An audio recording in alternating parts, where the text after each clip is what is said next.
Rational सोच ही आपकी असफलता को सफलता में बदलने की चाबी है। 90% चिंता है उन चीजों के बारे में होती है जो असल में होती ही नहीं है। रिसर्च से हमें ये बात भी पता चलती है 70% आपकी चिंताएं केवल आपके सोचने के तरीकों के वजह से उत्पन्न होती है, ना कि हालात के वजह से। हमेशा परिस्थितियां नहीं बल्कि आपकी प्रतिक्रिया ही आपके समस्या की जड़ होती है। क्या आप जानते हो एक नकारात्मक सोच आपका पूरा दिन बर्बाद कर सकता है, आपकी पूरी लाइफ बर्बाद कर सकता है। इसी के विपरीत एक सही सोच असफलता में भी आपको सही राह दिखा सकता है। मैं आपको बात बताने जा रहा हूं एक लड़की की जिसका नाम है साक्षी, जो हाल ही में एक बड़ी परीक्षा में फेल हो गई। उसके सारे सपने, उसके सारे उम्मीदें, उसकी सारी मेहनत एक पल में टूट गई। वो अपने आप को फेलियर मानने लगी। उसके मन में एक ही विचार, या तो मैं सफल हूं या मैं पूरी तरह से बेकार हूं। वो अपने निराशाजनक ख्यालों में इतनी डूब गई, इतनी खो गई कि वो अपने बारे में सोचने लगी कि अब मुझे जीवन में कभी सफलता मिलेगी ही नहीं, मेरे जीवन में कुछ अच्छी घटनाएं घटित होंगी ही नहीं। इसी ही कहते हैं ऑल और नथिंग थिंकिंग। ये एक ऐसा सोचने का तरीका जो हमसे हमारी संभावनाएं छीन लेता है। साक्षी अब न सिर्फ उदास है बल्कि खुद को पूरी तरह बेकार मानने लगी है। उसे ऐसा महसूस होता है कि अब कुछ भी ठीक नहीं हो सकता, और उसकी ये सोच हर पल उसे चिंता और डिप्रेशन में ढकेलती जा रही है। अब मिलते हैं दूसरे लड़के से जिसका नाम है राधा। राधा भी उसी परीक्षा में फेल हुई है, लेकिन राधा की सोच विपरीत है। वो अपने निराशाजनक विचारों में खोई नहीं है, नकारात्मक सोच में डूबी नहीं है। वो रैशनल सोच रही है, लॉजिकल सोच रही है, प्रैक्टिकल सोच रही है, अचीवेबल विचार कर रही है, हेल्पफुल विचार कर रही है।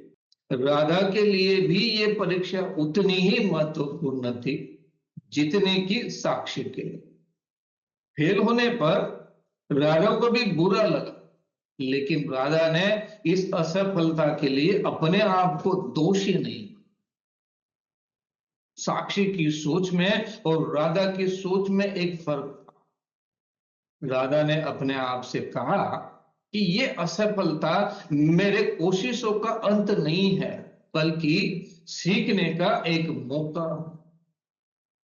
राधा ने अल्टरनेटिव विचारों को एक्सेप्ट किया, अल्टरनेटिव थिंकिंग को अपनाया, और उसमें उसने अपने विचारों तथ्य और वास्तविकता के आधार पर रखा। राधा ने खुद से सवाल किया, क्या मैं इसी तरह से जीवन में हमेशा ही फेल होती रहूंगी? इसका एविडेंस कहाँ है, सबूत कहाँ है? और क्या मेरे लिए एक असफलता, एक घटना ही सब कुछ है? तो आंसर मिला नहीं। क्या मेरा मूल्य केवल इस एक नतीजे पर टिका है? नहीं। राधा की सोच राधा को उम्मीद देती है। उसे भी असफल होने का दुख हुआ, लेकिन राधा ने अपनी असफलता को अपनी पूरी पहचान बनने ही नहीं दिया। राधा ने सोचा इस एक परीक्षा में फेल होने का अर्थ ये कभी नहीं होता है कि मैं जीवन में फेल हुई हूं। मैं कोशिश करती रहूंगी, आगे बढ़ती रहूंगी, क्योंकि कोशिश करते रहना ये मेरे बस में है, मेरे कंट्रोल में है, और जो चीजें मेरे कंट्रोल में है उसी पर फोकस करने से मेरे लिए ज्यादा फायदेमंद हो सकता है। दोस्तों, एक बात आप ध्यान में रखिए, सफलता का रास्ता हमेशा सीधा नहीं, लेकिन हर मोड़ हमें कुछ ना कुछ सिखाता।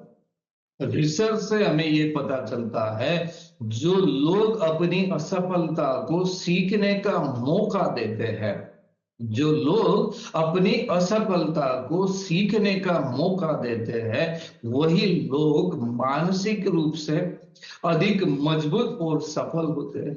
जरा आप सोचो, अगर साक्षी ने भी राधा के समान ही सोचा होता तो साक्षी को उतनी चिंता और डिप्रेशन होता?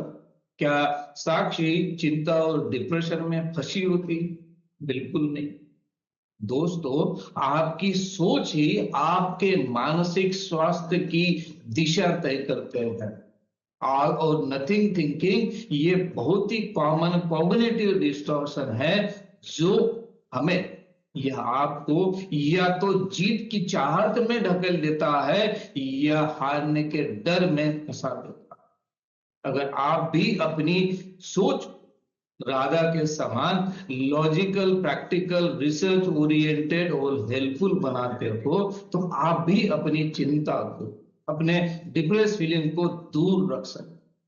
तो आज से ही अपनी सोच को वास्तविक बनाने का प्रयास करें और ये जो कुछ टिप्स है उनको अपने जीवन में अमल में लाने की कोशिश करें, जिससे आपकी चिंता कम होने में सहायता हो सकती है। नंबर 1, परफेक्शन की चाहत छोड़ दें।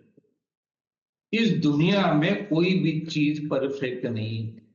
ना आप परफेक्ट हो, ना आपके माता पिता परफेक्ट है, कोई भी चीज परफेक्ट नहीं है।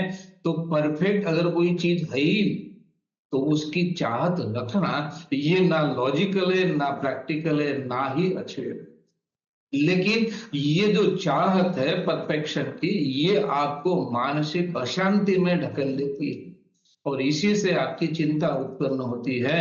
तो एक्सीलेंस के पीछे जाए, लेकिन परफेक्शन के पीछे मत। नंबर 2, छोटे छोटे लक्ष्य बनाए।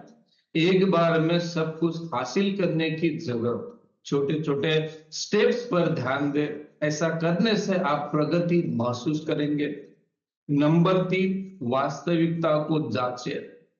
जब भी आपको लगे कि चीजें या तो काली है या सफेद, तो खुद से सवाल करें, क्या ये वाकई सच है? क्या बीच का कोई रास्ता नहीं हो सकता? नंबर 4, अपने अनुभव से सीखें। असफलता को अपनी पहचान न बनाए, इसे एक सीखने का मौका समझे और आगे की राह तय करें। रिसर्च से हमें ये बात पता चलती है कि जो व्यक्ति अपनी सोच को जितना ज्यादा फ्लेक्सिबल रखता है, लचीला रखता है, वो उतना ही अपने आप को चिंता, डिप्रेस फीलिंग या अनहेल्दी नेगेटिव इमोशन से दूर रख पाता है। अगर आप भी चाहते हो कि आपके नजदीक चिंता या अनहेल्दी नेगेटिव इमोशन ना आए, तो आपको भी logical thinking, practical thinking, achievable thinking और हेल्पफुल थिंकिंग को सोचना स्टार्ट करना चाहिए।